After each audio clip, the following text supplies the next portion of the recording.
Christians believe that Jesus is going to return in our generation in this time. And why would they believe that? They think that when they're reading the Bible and Jesus is speaking of this generation, they believe that Jesus is speaking of our generation. And that's exactly what you should not do. When you read the Bible, you don't read into the Bible. That's called eisegesis. You are actually supposed to read the Bible, go into it, and excavate it out to the original audience. And the original audience was not us. I've created about 5 videos on the Bible and also about audience relevance. So please review those videos. Otherwise, you're not going to really understand what I'm trying to tell you here. And that is in the Bible when Jesus says, this generation, will all pass away, but my words will not pass away. Heaven and earth will pass away. What he is referring to in Matthew 24, you have to read the whole context of Matthew 24. And in the New Testament, everything was climaxing up to 70 AD.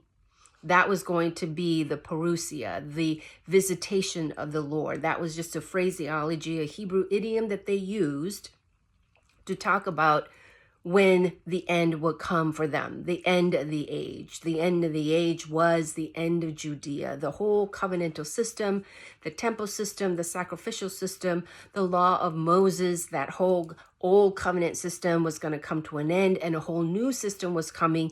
And this whole new system was going to be what all the other prophets prophesied about, that now the law was going to be written in their hearts, and that it didn't have to be written on stone. So this was going to be a whole new way of approaching God for them.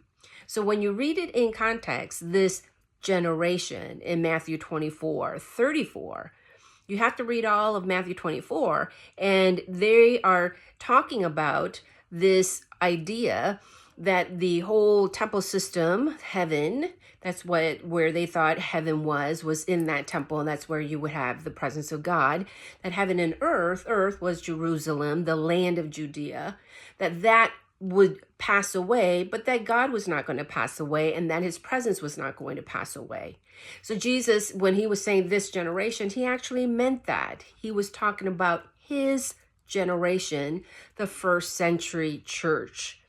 And so when you understand that piece in Matthew 24:34, then when you flip over to 1 Peter chapter 2, verse 9, where he says, you are that chosen generation, a royal priesthood, a holy nation.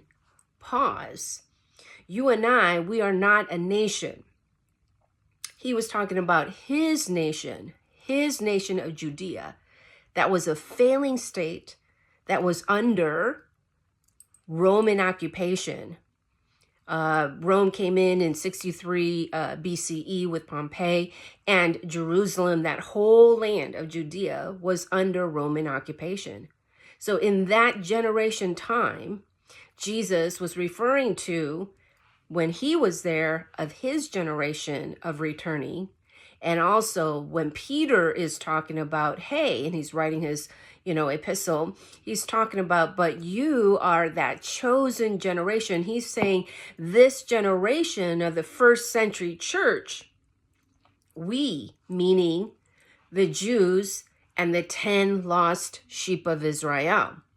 It was to that audience that the New Testament is referring to and is talking about, because this is about their nationhood and their covenantal system. The whole Bible is about this people group. It is a Semitic story, and it's a local story. That's why it is important for them and to read this, because it's telling their backdrop of how God interacted with them as a nation. And the whole Bible is a legal document.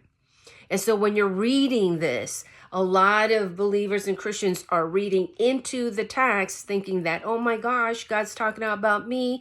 And you've heard it tons over and over and over of pastors and preachers telling you that you are that chosen generation.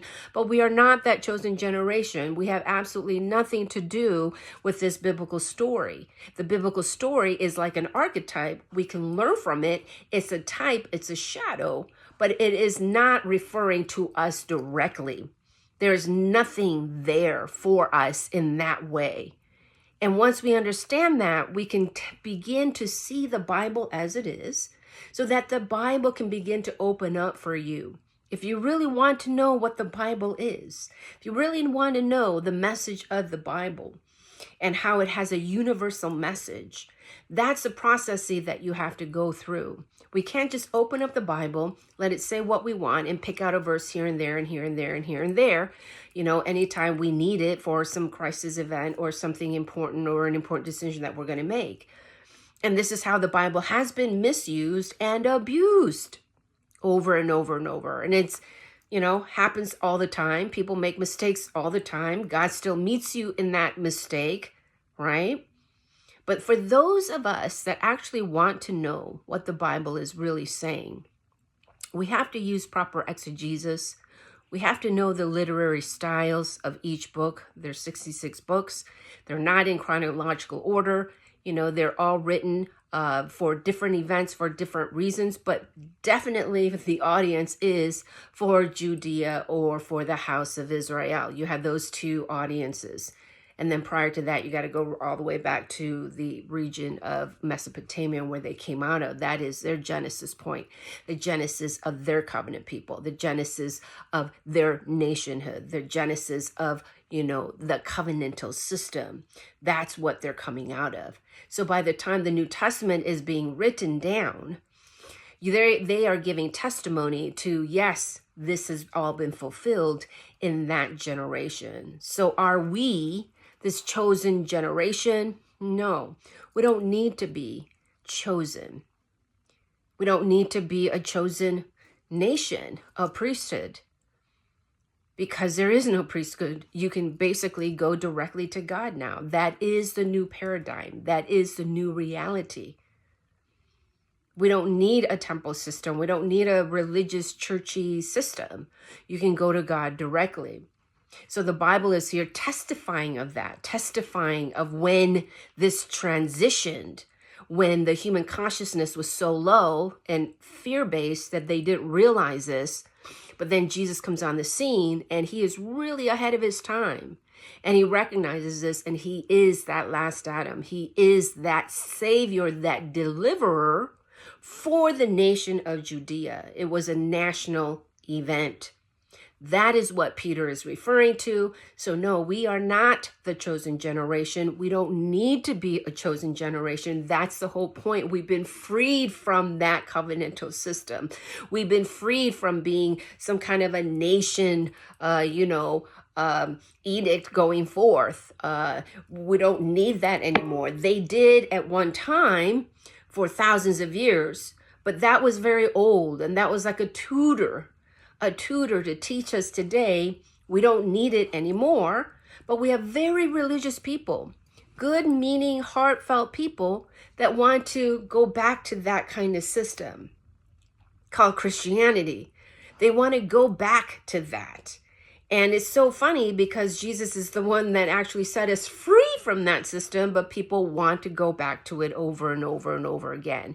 And so this is a very slow process to help people come out of this old Stone Age way of thinking, because they're trying to get the Bible to legitimize or to justify what their religious beliefs, their value system, when we don't need to do that. We've all been set free from that. But we do have the Bible as an example. That's why I study the Bible. I love the Bible. I enjoy the Bible. I want to know what the Bible actually says.